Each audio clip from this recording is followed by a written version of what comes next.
स्मृति लघु दोष, transient global amnesia, TGA। ये एक न्यूरोलॉजिकल रोग है।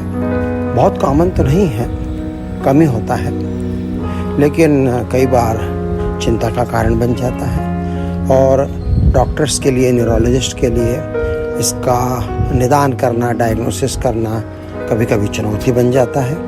और इसके जो लक्षण हैं, क्लिनिकल फीचर्स हैं, कुछ रोचक हैं, इंटरेस्टिंग हैं, कुछ अलग प्रकार के हैं। ट्रांजिएंट ग्लोबल एमनीजिया, TGA, स्मृति का लघु दोष। ये आमतौर पर मिडिल एज में या मध्य वय में या प्रौढ़ अवस्था में होता है। किसी भी उम्र में हो सकता है, स्त्री पुरुष दोनों में हो सकता है। और इसमें अवधि, जो तकलीफ है, जो खराबी है, उसकी अवधि कुछ घंटों रहती है, 1 घंटा, 2 घंटा, अधिक से अधिक 24 घंटा। और यह पूरी तरह से ठीक हो जाता है, अचानक आता है, sudden onset, acute onset, short duration. तो कोई व्यक्ति अच्छा भला है, काम कर रहा है और अचानक से TGA का दौरा आ जाता है और इसमें व्यक्ति होश में रहता है। वह अपनी पहचान को नहीं खोता, अपनी पुरानी स्मृतियों को नहीं खोता, उसका जो जनरल नॉलेज है, जिसको हम सिमेंटिक मेमोरी कहते हैं, वो बनी रहती है। लेकिन जिस क्षण से यह दौरा शुरू हुआ, उस क्षण से आगामी कुछ घंटों तक, जब तक कि यह अवस्था चलती है, उस व्यक्ति की नई स्मृति बनना बंद हो जाती है। अर्थात वर्तमान में उस खंड में, उस क्षण में व्यक्ति जो कुछ कर रहा है वो भूलता है, याद ही नहीं रख पाता, रजिस्टर ही नहीं होता। वो आपसे बात कर रहा है और भ्रमित हो जाएगा, क्योंकि प्रति पल जो घट रहा है, जो बातें हो रही हैं, जो कुछ देखा जा रहा है, जो कुछ सुना जा रहा है, वह ब्रेन में रिकॉर्ड नहीं हो रहा है। वह व्यक्ति बातें सामान्य कर रहा है, लेकिन बार बार पूछता है, मैं कहाँ हूँ, अभी हमने क्या बात करी। आपने उससे कुछ बात करी और सवाल पूछोगे, वो भूल जाएगा। वो बार बार पूछेगा, आज क्या समय है, मैं कहाँ पर हूँ, अभी हम क्या बात कर रहे थे। और उस 1-2 घंटे में जो कुछ भी घटेगा, घटना के रूप में, संवाद के रूप में, वो उसे कुछ भी याद नहीं रहेगा। हालांकि उसका व्यवहार लगभग सामान्य होगा, क्योंकि उसकी व्यक्तित्व, उसकी पुरानी स्मृतियाँ, उसका ज्ञान, सब कुछ अक्षुण्ण है। लेकिन बस नया रिकॉर्ड नहीं हो रहा है।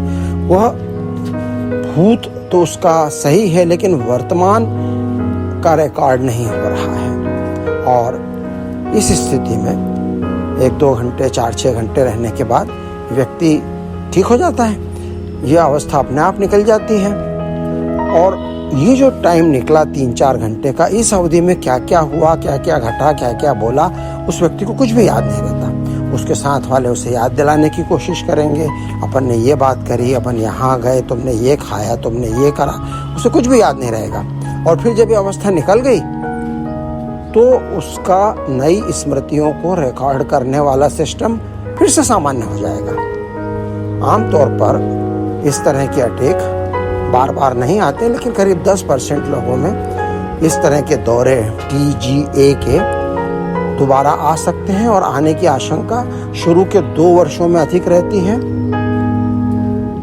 स्मृति का लघु दोष कैसे पैदा होता है, मस्तिष्क में क्या खराबी आती है उन कुछ घंटों के लिए, इस बारे में ठीक से वैज्ञानिकों को नहीं पता है। पर 2-3 थ्योरीज, 2-3 हाइपोथेसिस, 2-3 सिद्धांत प्रतिपादित किए जाते हैं। उनके पक्ष या विरोध में सबूत ढूंढना जांचों के द्वारा थोड़ा मुश्किल काम रहा है, लेकिन न्यूरोलॉजिस्ट ने बहुत कोशिशें करी हैं।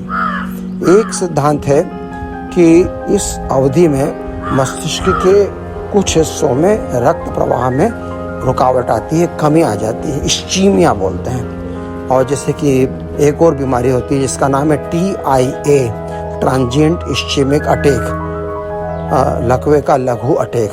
तो कुछ लोग सोचते हैं कि TGA भी TIA का एक रूप है, हालांकि इसके पक्ष में अधिक प्रमाण नहीं मिले हैं। और यदि उस मरीज का उन 2-4 घंटों में MRI कराया जाए तो कुछ मरीजों में हिप्पोकैम्पस नामक खंड, जो कि मस्तिष्क के टेम्पोरल खंड के मीडियल पार्ट में रहता है, एक तरफ या दोनों तरफ DWI MRI स्कैन में खराबी दिख सकती है, लेकिन बहुत कम लोगों में दिखती है।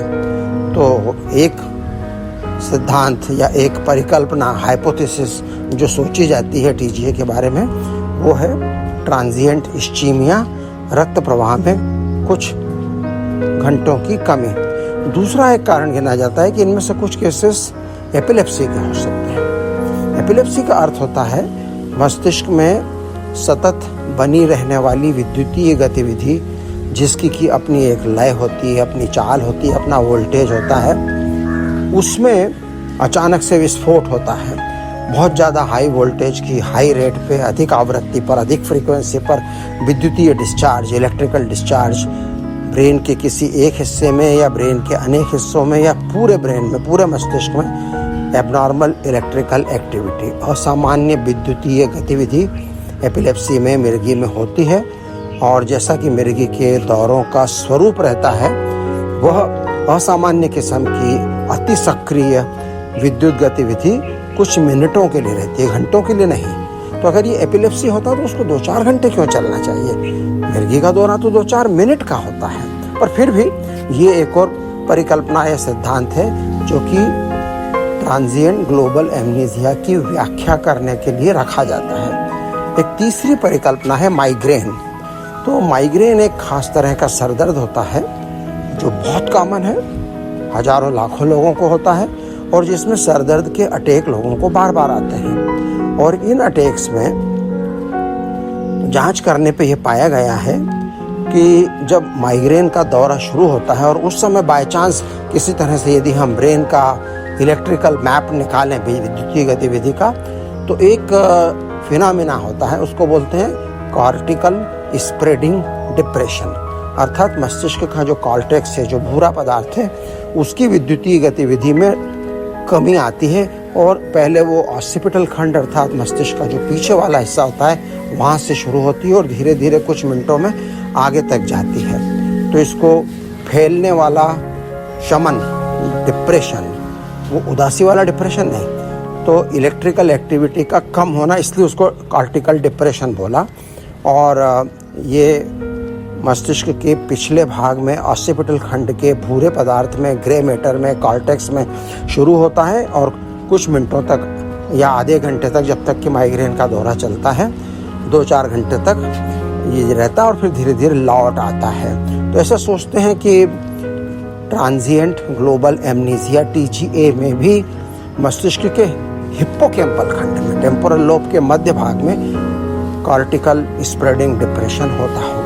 तो इन तीनों हाइपोथेसिस को सिद्ध करना मुश्किल रहा है। जहाँ तक उपचार का सवाल है,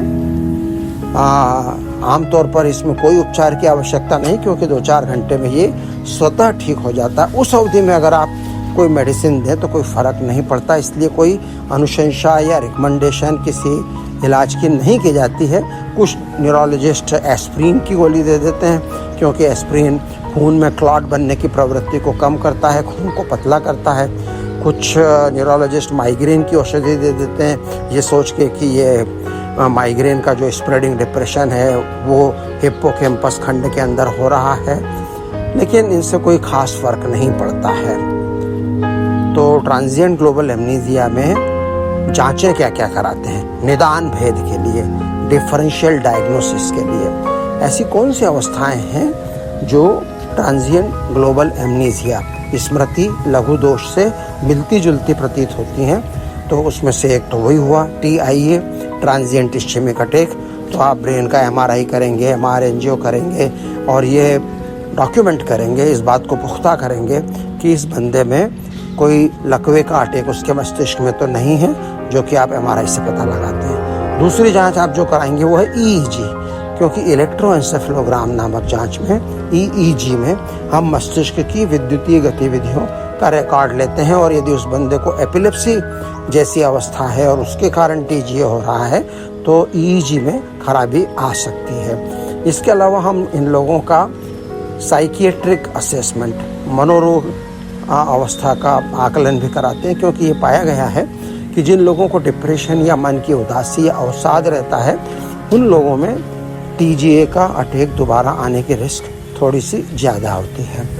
तो ये कुछ जांचें होती हैं और रूटीन जांचें होती हैं ब्लड की जो कराते हैं।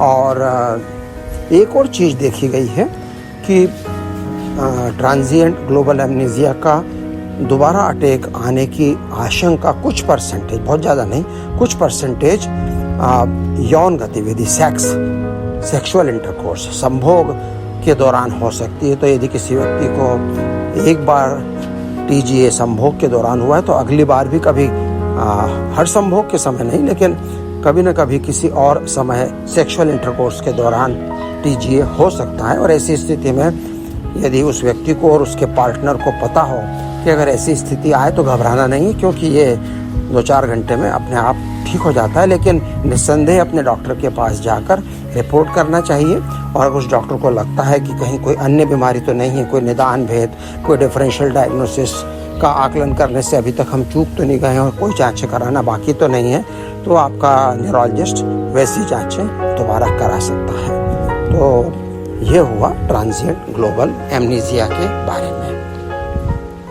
न्यूरोलॉजी की विभिन्न बीमारियों के बारे में जानने के लिए आज ही सब्सक्राइब करें हमारे YouTube चैनल को। न्यूरो ज्ञान भी समाधान है।